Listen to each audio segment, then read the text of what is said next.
All of the snowpack in the Sierra is like a bank, and that provides a lot of the drinking water for the entire state. And I want to bring in Chris Orrock with the California Department of Water Resources to talk a little bit about the water year, because Chris, we're just starting to really see that wet season out west get going.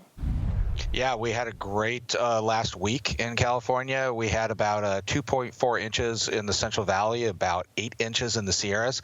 That brought some good snow. Statewide, we're about 4.4 inches of snow. That's about 88% of average for this time of year. So pretty steadily. It took a little bit to kind of get going, but it seems like with one storm system right after the other, hopefully this will just keep the ball rolling. Does the early season forecast have any indication on the long range forecast all the way through the spring? You know, it really doesn't. California is very reliant on atmospheric rivers. Just one or two atmospheric rivers could bring us the majority of the rain for the year. This is very similar to last year, where we didn't get a lot of precipitation until the last week of November into the first week of December. This year, much like last year, we have a high pressure ridge that looks like it's coming back, so it'll dry out for at least a week, maybe longer. And then last year, January and February really brought a lot of atmospheric rivers, some very high, intense Category 4 and 5 atmospheric rivers. And February, I think, was one of the wettest months on record. We had skiing up till July 4th because of all the snow that it brought. I know the ski season was so long, it's like it never really ended, because now they're back out there again and enjoying the slopes.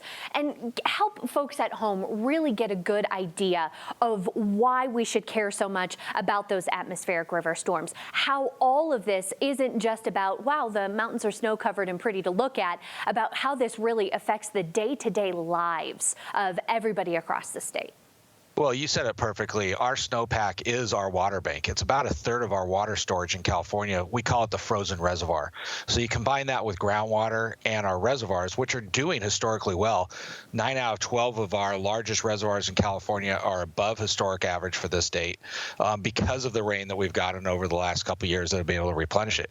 Remember, we're just coming off a historic drought that ended in 2017, where the field that we go up to starting in January to measure the snow with the media, that was barren. There was no snow out at all in 2015.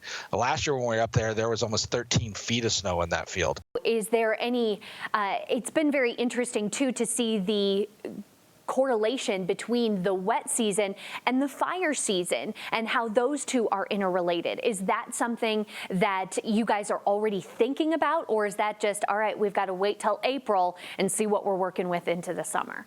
Well, you always have that factor. I mean, this year was a little different in that it was colder longer. We had that snowpack longer.